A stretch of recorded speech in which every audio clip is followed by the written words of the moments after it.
Hey everyone, and welcome. Today, we're going to dive into some classic stories, but we're going to look at them in a totally new way, as a kind of practical guide for getting through tough times. We'll pull out some timeless lessons on how to face life's biggest tests, and we're going to start with a really powerful piece of advice. So, let's kick things off with this German quote, immer vorwärts, nie zurück. It means always forward, never backward. And that idea, it's powerful. Once you've committed, once you've taken that first step toward a goal, there's no going back. You just keep moving forward. And that simple principle, well, it's really at the heart of every big challenge we ever face. Which, brings us to the big question. How do we actually do that?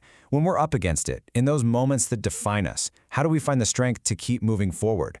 Well, we're going to unpack this by looking at three totally different characters who all had to navigate their own life-changing trials.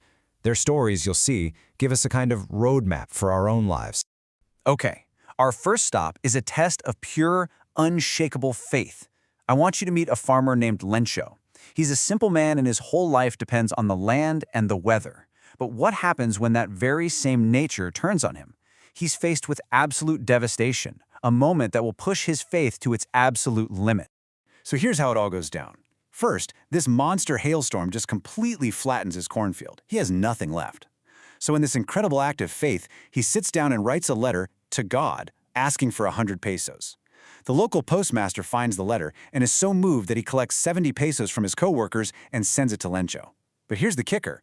Lencho gets the money and he isn't grateful. Nope. He's furious that it's 30 pesos short. And he immediately accuses the post office employees of being thieves. And this, my friends, is just a perfect example of irony. Irony is when the result is the total opposite of what you'd expect, like a fire station burning down, that kind of thing. In this story, the very people who showed him incredible kindness, who went out of their way to help him, are the ones he calls a bunch of crooks. It's just a textbook case of painful situational irony. So what this really shows us is the two sides of faith, right? On one hand, his faith was so powerful it actually moved people to perform a small miracle for him. But on the other hand, it was so blind, so absolute, that he couldn't see the human goodness happening right under his nose. He was looking for a sign from heaven and completely missed the kindness right here on earth. All right, so from an external storm, we're now moving to an internal one. Our next test isn't about faith in something outside of ourselves, it's about the internal battle against our own fear.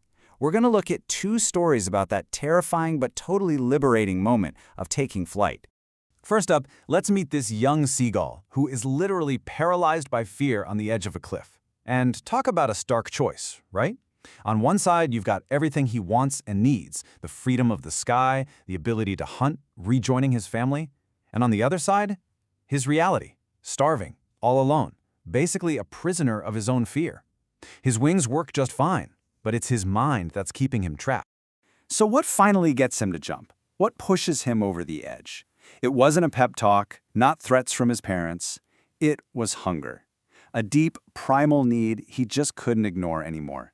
His mom flies by, dangling a piece of fish, and maddened by starvation, he just lunges for it and tumbles out into the open air.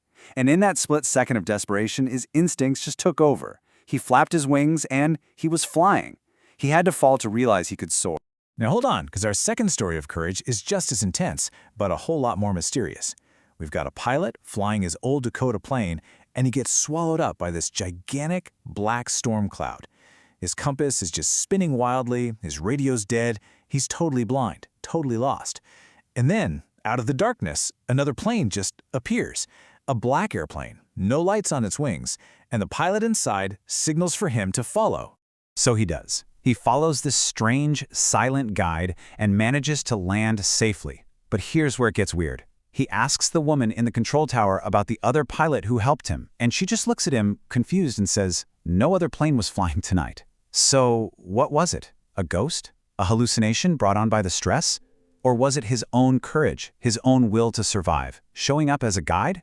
The story never tells us, just leaving us to wonder about those mysterious things that can show up to help us when we take that leap.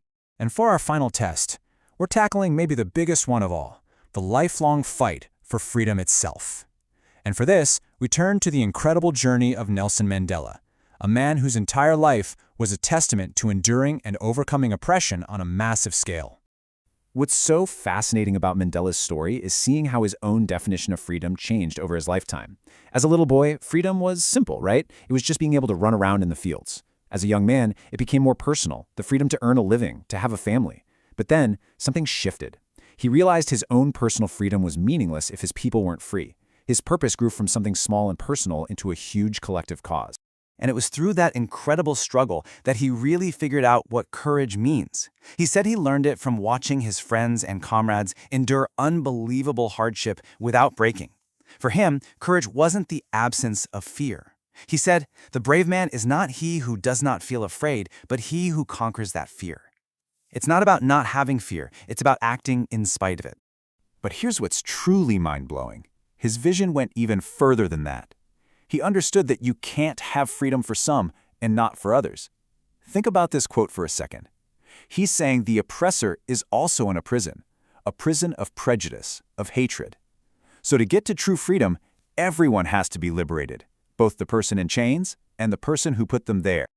Okay, so we've walked through these 3 incredible tests: a test of faith, a test of courage, and a lifelong test of purpose.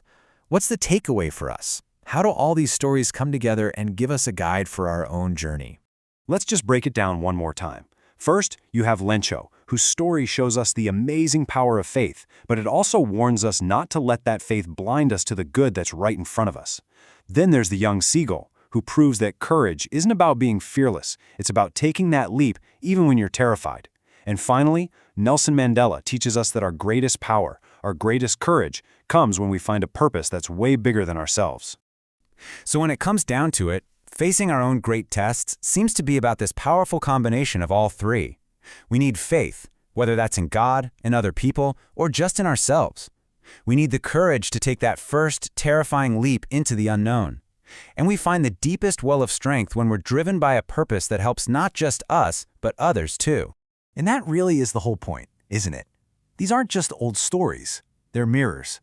They reflect back to us what the human spirit is capable of. So, I'll leave you with this question to think about. When you face your next great test, your own hailstorm, your own cliff's edge, what will be your first step forward?